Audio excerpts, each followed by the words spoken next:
সবার আমন্ত্রণ উৎসবের অঙ্গনে, আজ সবার আমন্ত্রণ উৎসবের শুভালোকে, আজ আলোকিত মন উৎসবের শুভালোকে, আজ আলোকিত মন উৎসবের অঙ্গনে।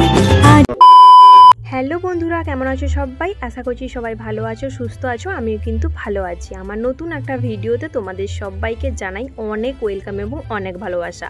তো আগের ব্লগে আমি তোমাদের সাথে শেয়ার করেছিলাম যে মামা শ্বশুরের বাড়িতে শাশুড়ি মা ননদ গেল, কিন্তু আমরা কেন গেলাম না। তো এই ব্লগে তোমরা দেখতে পাবে কে কে যাচ্ছি না যাচ্ছি মামা শ্বশুরের বাড়িতে। মানে শাশুড়ি মা ননদ তো অলরেডি চলে গেছে। তো এই ব্লগটাতে আমি তোমাদের সাথে শেয়ার করব, মানে আমি যাচ্ছি কি বড়বাবু যাচ্ছে কি শ্বশুরমশাই দেওর সবাই মিলে যাচ্ছি, আর মামা শ্বশুরের বাড়িতে পৌঁছে কি করেছি না করেছি সবটাই কিন্তু এই ভিডিওতে তোমরা দেখতে পাবে। তো এই যে দেখো এখন খাওয়া দাওয়ার আগের ব্লগে তোমরা দেখেছিলে কতটা, হ্যাঁ সবজি কাটতে বসেছিলাম আমি আর আমার বর দুজন মিলে। যেহেতু শাশুড়ি মা ছিল না ওই জন্যই কিন্তু দুজন মিলে সবজি কাটতে রান্নাবান্না করতে পড়ে গেছিলাম। তো দুজন মিলে রান্নাবান্না করার পর তারপরে শ্বশুরমশাই দেওর সবাই মিলে খাওয়া দাওয়া করার পর এখন এই যে দেখো বিকালবেলাতে রেডি হচ্ছি যাবো বলে। বিকাল বলতে অনেকটাই কিন্তু লেট হয়ে গেছে, প্রায় 5টা বাজতে যায়। আর কোথাও যেতে হলে আমার এতটাই লেট হয় কি বলবো বন্ধুরা। তোমাদের দাদাভাই তো ভীষণ পরিমাণে তাড়া দেয় কোথাও যেতে হলে। মানে কোথাও যাওয়ার দিন, মানে যখনই আমি রেডি হই কোথাও যাওয়ার জন্য, তখন কিন্তু তোমাদের দাদাভাইয়ের সাথে আমার কিন্তু ভীষণ পরিমাণে ঝামেলা লেগে যায়। মানে কোথাও যেতে হলে এইভাবে কিন্তু হয়। কেন বলো তো, আমার একটু রেডি হতে টাইম লাগে, মানে একটুখানি লেট হয়ে যায়। মানে বুঝতেই তো পারছো মেয়েদের ব্যাপার, মেয়েরা একটু কিন্তু রেডি হতে টাইম লাগে, তাই না? ছেলেদের একটা প্যান্ট পরলো গেঞ্জি পরলো হয়ে গেল। এখন এই যে দেখতে পাচ্ছ তোমাদের দাদাভাই আমাকে খুব সুন্দরভাবে কিন্তু শাড়িটা পরিয়ে দিচ্ছে।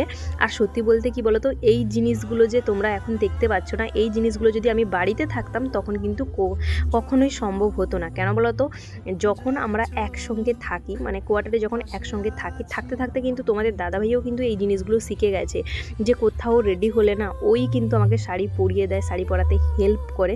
সত্যি বলতে কি এই জিনিসগুলো আমার কিন্তু খুব ভালো লাগে। তো যাই হোক, তারপরে দেখো রেডি সেডি হয়ে কিন্তু চলে এসেছি এই যে আমাদের স্ট্যান্ডে। আর আমরা এসছি কিন্তু বাইকে, টোটোতে কিন্তু নয়। আর বাইকটা কিন্তু মানে আমার বরের একটা বন্ধুর বাইক। তো ওর বাইকটা নিয়ে যাচ্ছি আমরা মামা শ্বশুরের বাড়িতে। দিয়ে দেখো এখন মিষ্টির দোকানে চলে এসেছি। এই মিষ্টিটা নিব, এই যে দেখতে পাচ্ছ কি বলে ওই যে লাল কালারের যে লেডিকেনি না কি যে বলে, ওই মিষ্টিটা কিন্তু নিব। আর এই যে দেখো তোমাদের দাদাভাই দাঁড়িয়ে আছে, আর মিষ্টি দোকানে কাকুটা এখন মিষ্টিগুলো দিচ্ছে আর কি। আর শাশুড়ি মা তো তখন ফল নিয়ে চলে গেছে, ফল ব্যাগ তোমাদের দাদাভাই এনে দিয়েছিল, তো নিয়ে চলে গেছে। ওই জন্যই কিন্তু এখন আমরা বর্তমান আর কিছু নিব না, শুধুমাত্র কিন্তু মিষ্টিটা নিয়ে যাচ্ছি। তারপরে চলে এসেছিলাম এই যে দেখতে পাচ্ছ শাড়ি নিতে, শাড়ির দোকানে চলে এসেছিলাম। তো একটা শাড়ি আমার জন্য নিব আর একটা শাড়ি কিন্তু শাশুড়ি মায়ের জন্য নিব। কিন্তু এই যে দেখো শাড়ি খুঁজতে খুঁজতে বুঝতেই পারছিলাম না যে কোন শাড়িটা নিব। কেন বলো তো বন্ধুরা, আমি কিন্তু খুব একটা শাড়ি কিনি না, তো ওই জন্যই কিন্তু জানি না মানে শাড়ি কেমন কিনে না কিনে। ওই জন্য এই যে দেখো শাড়িগুলো দেখছিলাম যে পাতলা পাতলা মনে হচ্ছিল। কেন বলো তো, আমি কিন্তু শাড়ি সত্যি বলতে কি আমি কিন্তু শাড়ি মানে খুব একটা কিন্তু আমার কেনা হয় না। যেহেতু আমি শাড়ি খুবই কম পরি, জামাই বেশিরভাগ পরি, তো ওই জন্যই কিন্তু শাড়ি কেমন নিব ওটা দোকানে গিয়ে বুঝতেই পারছিলাম না। তো যাই হোক বলে দিই, শাড়ি নিয়েছিলাম ঠিকই, কিন্তু শাড়িতে কাটা পড়তে কিন্তু আবার রিটার্ন করে দিয়েছিলাম। মানে শাড়িতে কিন্তু কাটা পড়েছিল, মানে কাটা শাড়ি পরে গেছিলো আর কি আঁচলের সাইডে। তো যাই হোক, তারপরে এই যে দেখো শাড়ি টাড়ি নিয়ে এখন যাচ্ছি পুরো মামা শ্বশুরের বাড়িতে, রাস্তায় যাচ্ছি। আর দেখো পুরো কিন্তু দেখো বিকাল গড়িয়ে কিন্তু প্রায় মানে সন্ধে নামবে এরকমটা দেখতেই পাচ্ছ, হয়তো তোমরা মেবি বুঝতেই পারছো। এই যে দেখতে পাচ্ছ অনেকটা কিন্তু বিকেল গড়িয়ে সন্ধে সন্ধে হতে যায়। তো যাই হোক, যেতে যেতে এটাই বলছিলাম যে তোমার কি হাল হয়েছে দেখো, বাড়ি আসার পর তোমার কি হাল হয়েছে দেখো কাজ করতে করতে, এইভাবেই কিন্তু বলছিলাম। আর তোমাদের দাদাভাই কিন্তু এই যে তারপরে এই যে দেখো মামা শ্বশুরের বাড়িতে কিন্তু পৌঁছে গেছি। বাড়িতে বলতে রাস্তার অনেকটা দূর থেকে কিন্তু প্যান্ডেলটা করেছে, দেখতে পাচ্ছ। এই যে দেখো শাশুড়ি মা আমাকে আনতে চলে এসছে, শাশুড়ি মা ননদ কিন্তু আনতে চলে এসছে। তোমাদের দাদাভাই বাইক নিয়ে মানে সামনে চলে গেছে। আর এখন বোন ভিডিও করে করে যাচ্ছে আর শাশুড়ি মা আমার সঙ্গে যাচ্ছে, দেখতেই পাচ্ছ শাশুড়ি মা আর আমি কিন্তু যাচ্ছি। এই যে তারপরে এই যে দেখো পৌঁছে গেছি এখন মামা শ্বশুরের বাড়িতে, এই যে উঠছি আর কি। বোন কিন্তু ভিডিও পুরোটাই করে এসেছিলো, মানে ভিডিও করে করে কিন্তু অনেক মানে পুরোটাই এসেছিলো, বাড়িতে ঢোকা অবধি কিন্তু ভিডিও করে এসেছিলো। কিন্তু আমি যখন যে ভিডিও এডিটিং যখন করতে বসি দেখি যে ওই ভিডিওগুলো কিন্তু করেনি, মানে ওইটুকুই ক্লিপ নিয়েছিল, হয়তো ও অন অফ করেছিল, ভিডিও হয়নি বা যাই হোক কিছু হয়েছে। তো যেটুকু ভিডিও ছিল সেইটুকুই তোমাদের সাথে শেয়ার করছি। তারপরে দেখো এখন এসে শাড়িটা চেঞ্জ করে নিলাম, কেননা প্রচুর পরিমাণে গরম, কি বলবো তোমাদের, এতটা গরম মানে ওই শাড়ি পরে থাকাই যায় না। আর আমার ননদের সম্পর্ক কেমন সেটা আশা করি তোমাদের বলে বোঝাতে হবে না, সেটা আশা করি তোমরা ভিডিও দেখে বুঝতেই পারছো। আর আমার ননদের সম্পর্ক কিন্তু কেউ বলবে না যে একটা বৌদি বা ননদের সম্পর্ক, প্রথম থেকেই কিন্তু আমরা ফ্রেন্ডলি পুরো মিশি। আমি শাড়িটা চেঞ্জ করছি, তাও দেখতে পাচ্ছ বোন আমাকে কতটা হেল্প করছে। তারপরে এই যে দেখো শাড়িটারি চেঞ্জ করে একটা সুতির শাড়ি কিন্তু পরে নিয়েছি, এই যে দেখতে পাচ্ছ। আর আমি আর তোমাদের দাদাভাই দুজন বসছি। আর হ্যাঁ, গ্লুকন্ডি কিন্তু আমাদের দিয়েছিল, খাওয়া হয়ে গেছে, দিয়ে তারপরে এই যে দেখো বসছি। মায়ের দর্শনটা তোমরা একটুখানি করে নাও।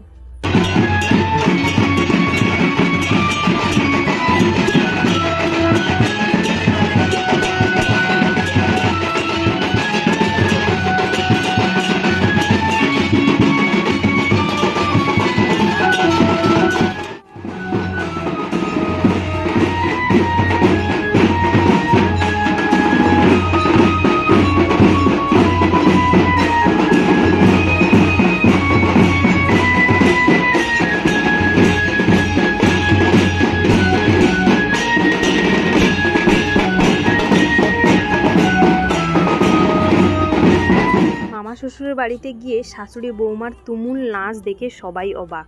একটুখানি নেচেছিলাম, যদিও মামি শাশুড়ি মা ধরে নিয়ে গিয়েছিল, দিয়ে একটুখানি নেচেছিলাম, কিন্তু সেই মুহূর্তে আর ভিডিও কিন্তু করা হয়নি।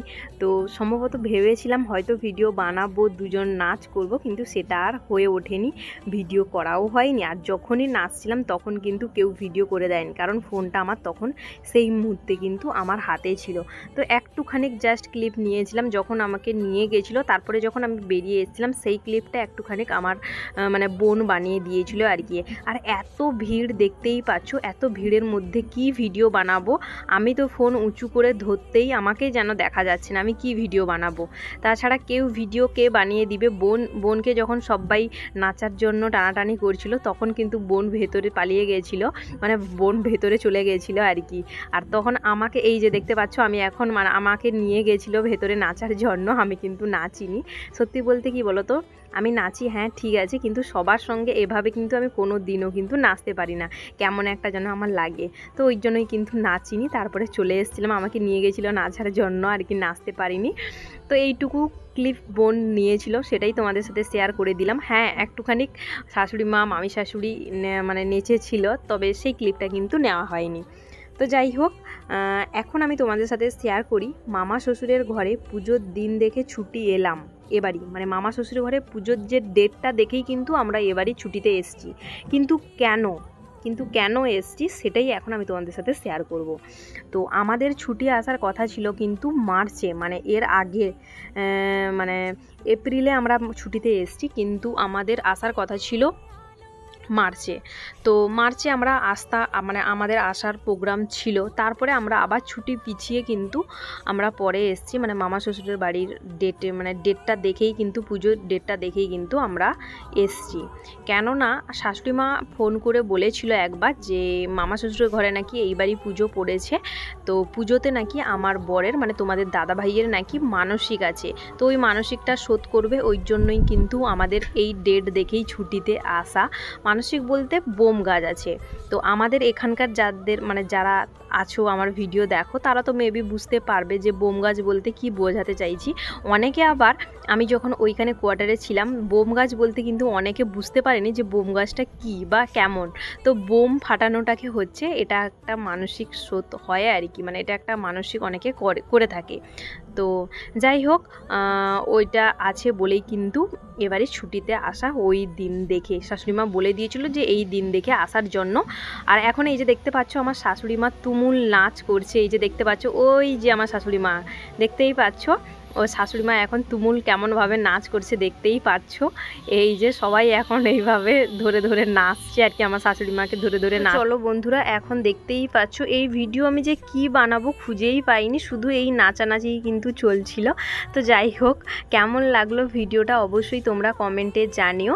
চলো টাটা সবাইকে, নেক্সট ভিডিওতে খুব তাড়াতাড়ি দেখা হচ্ছে। যদি তোমাদের ভিডিওটা ভালো লেগে থাকে তাহলে অবশ্যই শেয়ার করে পাশে থাকবে। আর যারা আমার ফেসবুক থেকে ভিডিও দেখে থাকো তারা অবশ্যই ফলো করে নিও, শেয়ার করে দিও। চলো টাটা সবাইকে, নেক্সট ভিডিওতে খুব তাড়াতাড়ি দেখা হচ্ছে। সবাই ভালো থেকো, সুস্থ থেকো। এই যে দেখো রাতের খাবার কিন্তু এই যে দেখতে পাচ্ছ, নিরামিষ সোয়াবিন বড়ির ঝোল, কুমড়ো ঘন্ট আর একটা চাটনি।